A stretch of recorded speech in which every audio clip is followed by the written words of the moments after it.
T. Higgins, they're going to pay Jamar Chase, they're going to pay Joe Burrow, but we forget what happened before those three guys. Yeah. So I feel you. Like, I understand that there's reason for skepticism, and he's such an important player. So I'm with you. I get it. I could see being skeptical there. You mentioned Washington, and that one, well, you said all of them could be an hour away, but with Terry McLaurins reporting to camp, is that trending towards a resolution sooner rather than later? So not necessarily. It's just avoiding that $50,000 a day fine, in my opinion. Like, the hold-in is a valuable asset. And I don't think it's necessarily closer, but I do think you have a situation there where it's a lot of mature people involved in that. Terry, of all people, is the kind of guy, like, I think he'll be fair and reasonable, but he's also saying, like, yes, I'm 30 years old, but I don't have, like, an injury history. I'm playing at a level that's helping your rookie quarterback get to this point. Pay me like DK Metcalf. And by the way, you're not paying him. Right, exactly. So I understand where he's coming from. Washington sitting there saying, yeah, but you are 30 years old now. Like, you're about to be 30. You are 2 years older than DK Metcalf. We understand you came out at the same time, but, like, your body is going to start giving in. So they're trying to be prudent. To me, it's rational discussions on both sides, even though Terry certainly is taking it somewhat personal, as he should. But I do think that at least that he's in the building, cooler heads will prevail at some point. We're talking with ESPN NFL reporter, golf, tennis, does everything. Jeff Darlington here on Sportsmanlike, along with Michelle Smallman, Chris Canty, Evan Cohen. With you, we are presented by Progressive Insurance. I thought it was interesting, the Matthew Stafford injury, the back thing. Like, they're going to basically load manage him in the preseason. And the reason I think it's interesting is not because he is a Hall of Fame caliber player or because he's hurt, but because they've already set up for next year with 2 first-round picks. Right. Pretty obviously going to take a quarterback next year. Is there something to worry about if you're a Rams fan right now? Yeah, I think anytime you get to the point where you have a quarterback who, by the way, even the team was exploring the possibility. That's right. Like, it's not as if this is something that we're conjuring up out here. Like, they're exploring it, and that's inevitable. Like, you get to the point with a guy who, by the way, has neck and back history. That, to me, is the most, always, the neck and the back, to me, is always the thing that's, like, I'd be the most concerned about. So, yeah, I think there is perfectly reasonable reason to wonder if Stafford can make it through the entire season, if he's on the back end of things. Yeah, I think that's fair. Jeff, what's the expectation in league circles on how the Kenny Pickett injury will impact the quarterback competition in Cleveland? I mean, I think it'll change the rep count, obviously. Maybe Shedeur, he's been getting some second team reps. People, I know Mike T, I can't wait to go out with him on Get Up because he's acting like they should. Let me see what you think about this. He's acting like they should go with Shedeur. Don't worry, that's my phone, guys. You all look to yourself. Yeah, I'll turn that off. Don't worry about it. It's McVay saying, stop talking about my quarterback. Yeah, is there any breaking news, Jeff? No, it's all good. But Shedeur not getting reps doesn't really bother me. I don't understand why you'd think that Dillon Gabriel wouldn't get reps over Shedeur when they drafted him before him. Mike T's like, no, we should be getting Shedeur first-team reps on offense. Should they? Well, I think it's because everybody believes that Shedeur is the most talented quarterback in Browns camp, regardless that's funny of because draft it seems position. like the Browns disagree. I guess that's my contention. Well, this is operating on the assumption that Shedeur Sanders fell to the 5th round not based on talent alone. And it wasn't a true meritocracy in terms of his entry into the NFL. Yeah. Now, it depends on where you come down on that argument, but I don't think at the end of last year's college football season, anybody would argue who the more talented quarterback was between Shedeur Sanders and Dillon Gabriel. So I think that's what Mike T is basing his belief on, and I tend to agree with it. I don't understand how that can change so much in a span of a few months where all of a sudden we're like, well, whatever the reason was, now it makes sense that Shedeur Sanders should be getting reps ahead of the guy that we drafted 2 rounds before him. Fair, but what I will say, and I will counter with this, is you can lie to a lot of people. You can't lie to the guys in the locker room that see him at practice every single day. Cool. And yes. I think that's the interesting dynamic because now Shedeur Sanders will be in a position where he'll get more reps in practice, especially with the first team.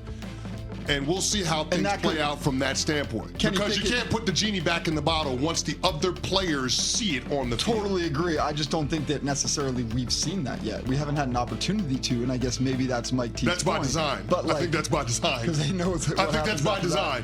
I mean, listen, I think back all the time to Russell Wilson when he went to, I know it's a really archaic reference, but remember Matt Flynn, they just paid him like $8 million, which was a lot of money at the time. Yep. Russell Wilson comes in and is on the field and you're like, no, that's the guy. Like, I get it. If Shedeur does Pete was that, at a different place in his career than Kevin Stefanski is at his career. Yeah, but if it's that obvious, fine. But the idea that all of a sudden, just because Shedeur is Shedeur Sanders and had a better college career, like, it throws the draft process completely out the window if we're suddenly going to say that he should be getting the reps over Dillon Gabriel. Fair, but I think it's naive of us to assume that the pedigree of Shedeur Sanders is not working against him in terms of coming into the league, in terms of his perception.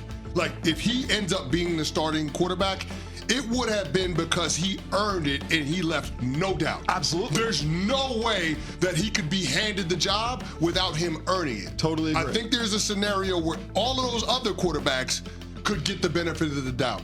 He's the only one in Cleveland's quarterback room that doesn't. Or in the NFL right now, as in the rookie class. Get that completely, but he is going to have to earn it. No doubt. Yeah. Another quarterback situation, Jeff, that we're certainly going to be paying attention to is Aaron Rodgers in Pittsburgh. Yeah. What are you hearing so far about how he's meshing or he's getting along with the Steelers and their culture there? It's fine. Aaron's really good at first impressions, you know? Like, what about second and third? I'll give him second. I'll give him a second impression. He's choking. Oh my God. I just like, we're going to do this again. Like, we did this already with the Jets. Like, let's just see how it goes. Everybody's talking about how he's taking the guys out to dinner and he's being one of the guys. It's like he went in there and told them, don't, base anything about me on preconceived notions. It's like, okay, cool. Jeff, I gotta ask you this question as a follow-up because Evan Cohen brought this point up earlier with his pressure power rankings. What happens if Aaron Rodgers ends up being the face of Mike Tomlin's first losing season in Pittsburgh? What happens to his legacy? To Tomlin's legacy? No, not Tomlin's legacy. To Aaron's legacy? Rodgers' legacy. I'm never inclined to create a legacy off of the final years. Like with Tom Brady, I think you can build on your legacy. Yeah. But to me, I don't think when you're that age that we should place, even Aaron Rodgers, I don't think we should place the pressure on them to expect them to defy age. Tom Brady is forever. I mean, what he did at 45 years old is Hall of Fame stuff, right? I don't think that's the standard. To me, did he change the conversation when it came to him and Belichick? Yes, I think you can do that. But I don't necessarily think that you can hurt your legacy by going out there and trying at 42 years old. So you're saying that nothing that happened with Rodgers the first 17 years in Green Bay is impacted by what we've seen over the last 3 or 4 years? That's a good question. It didn't change anything. His legacy for those first years was one Super Bowl. So it's not like his legacy to me is he's top 5 quarterback of all time. Legacy and what we remember him for actually will be different in this case. His legacy is the first ballot Hall of Famer in Green Bay. What we may remember him for recently are the last 4 years. That's a good call. Interesting. Yeah. That's just my gut feeling on this. Jeff Darlington will be on Get Up fighting with Mike Tannenbaum about the reps that Shedeur Sanders has. That's where we're at. We are on Sportsmanlike, presented by Progressive Insurance.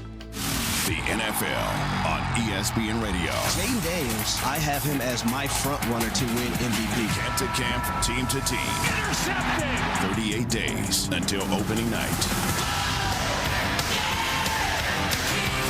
The countdown continues on ESPN Radio.